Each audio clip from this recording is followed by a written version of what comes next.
My mother-in-law made fun of me for only finishing high school. She called me uneducated, said I didn't have a real job, and kicked me out. I just said, okay, and left quietly, then moved into my $10 million vacation home in Hawaii. 3 months later. Hi Reddit, I'm Ava Morgan, 28 years old. My mother-in-law has never liked me. From the start, she thought I wasn't good enough for her son. She saw me as a gold digger, just a girl with a high school diploma and a small Etsy business. She never cared to understand what I actually did, and when she learned I worked from home, she used the word jobless like it was the worst thing in the world. I used to laugh it off. My husband, Jason, told me to ignore her. He said she was just old-fashioned, that she judged everyone who didn't have a traditional 9 to 5. But that excuse wore thin fast, especially when her contempt began slipping into every family gathering, every phone call, every holiday. And then she finally crossed the line. It happened 3 months ago, right after Thanksgiving. Jason and I had flown out to Arizona to spend the week with his family. I was hesitant, things had already been tense with her for months. She'd taken to posting vague Facebook statuses about women who trap rich men and fake entrepreneurs with no degrees.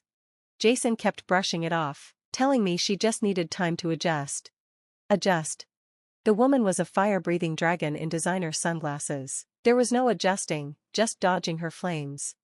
I had bought everyone thoughtful gifts, helped cook dinner, and even made dessert from scratch, something I knew she'd appreciate because she once bragged that real women bake without a mix. I was trying, genuinely. I wanted peace, but peace was never on her menu.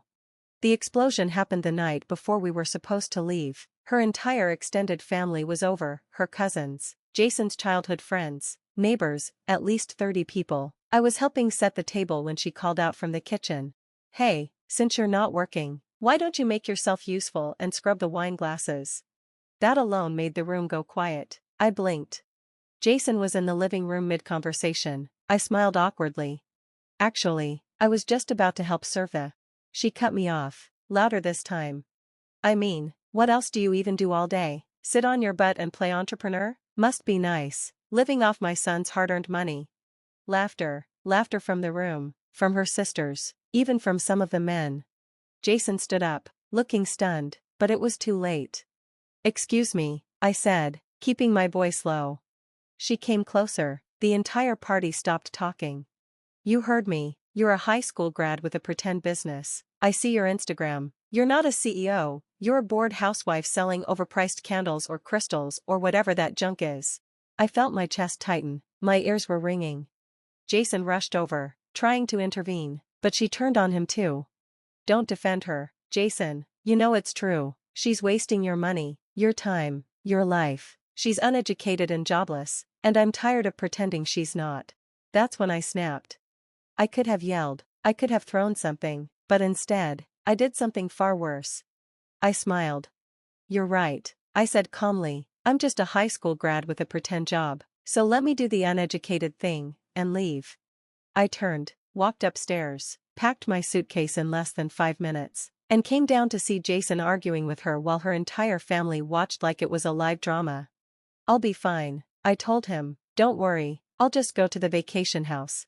Jason's mother's brow furrowed. What vacation house? I looked her dead in the eye. The one I bought in Maui, with my pretend money. Dead silence. I didn't elaborate, I didn't scream, I didn't throw a tantrum. I just left. You see, the thing my mother-in-law never cared to ask about was what I actually did for a living. I run a set of wildly successful e-commerce stores. My Etsy shop, just the front door. Behind that, a team of remote workers, a series of passive income channels, a tech-savvy brain, and an insane work ethic. I don't say this to brag, but because I earned every dollar I made. When I was 19, I started selling handmade jewelry online. By 22, I had 3 full stores, an app, and licensing deals with 2 boutique retail chains. At 25, I invested in digital marketing courses and scaled up everything, and by 27, I was bringing in 7 figures annually. I kept my expenses low, reinvested smart, and bought properties, including the Maui house, all in cash. The only reason I never rubbed it in anyone's face was because I never felt the need to, until now. When I landed in Hawaii the next morning, I FaceTimed Jason. He was staying in a hotel. I packed my stuff. I'm done, he said. If she can't respect my wife, She doesn't get to keep me around either. I wish I could say that was the end of it. But chaos had only just begun. Because 3 months later, something unexpected happened. I was sipping pineapple juice on the balcony of my cliffside villa, watching the sun rise, when Jason called me. He was using a burner number, one we used for emergencies. "You're not going to believe this," he said. "My mom showed up at the office." I laughed. "Why, to pick a fight?" "To beg," he said. I sat up straighter. "What?" He sighed. Her business partner pulled out of their investment deal. Her new boutique failed before launch. She used our wedding fund to secure a lease on the storefront, and the landlord is suing her for damages. My jaw dropped. "What does this have to do with me?" He hesitated, then said the words I'll never forget. "She wants to come live with us in Hawaii, just for a while," she said, "until she gets back on her feet." I didn't respond right away. I just stood up, walked to the edge of the balcony, and stared at the ocean, the same ocean she once mocked me for visiting instead of working a real job. After a long silence, I replied, "You know what? Tell her I'll think about it." That was the moment it all began unraveling. Because I wasn't just going to say no, I was going to make her feel what it's like to be treated as disposable, unworthy, and small, the way she made me feel for years. This wasn't just about revenge, it was about reality catching up to the queen of delusion. And I was about to serve her the bill, with interest. I gave Jason the go-ahead to tell her I was considering it. That was the key, not agreeing, just considering, because I wanted her to feel uncertainty, the kind she had dumped on me every time she questioned my worth, my marriage, or my future. Let her squirm. A week later, I got the most absurd email of my life. It was a full-blown presentation deck from my mother-in-law. No greeting, no apology, just 10 slides titled, "Why letting me live in your Hawaii home is a smart investment." It included things like, "I can cook and clean and I'm low maintenance. It will be temporary, 6 months max. I'll help around the house while you and Jason work, assuming you still work. I can even start a travel blog for the house to bring in guests." I stared at it in disbelief. There was not a single sorry anywhere in that document, no mention of the humiliation, no acknowledgement of the things she said, just entitled nonsense with clip art and palm trees. Jason was furious. I told him to wait. I had a plan.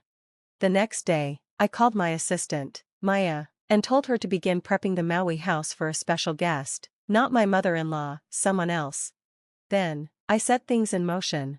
First, I booked 2 flights, one for Jason, one for his mom. I had her fly in 2 days before Jason, so I could control the narrative. She didn't know that. Of course, she thought he'd be arriving first.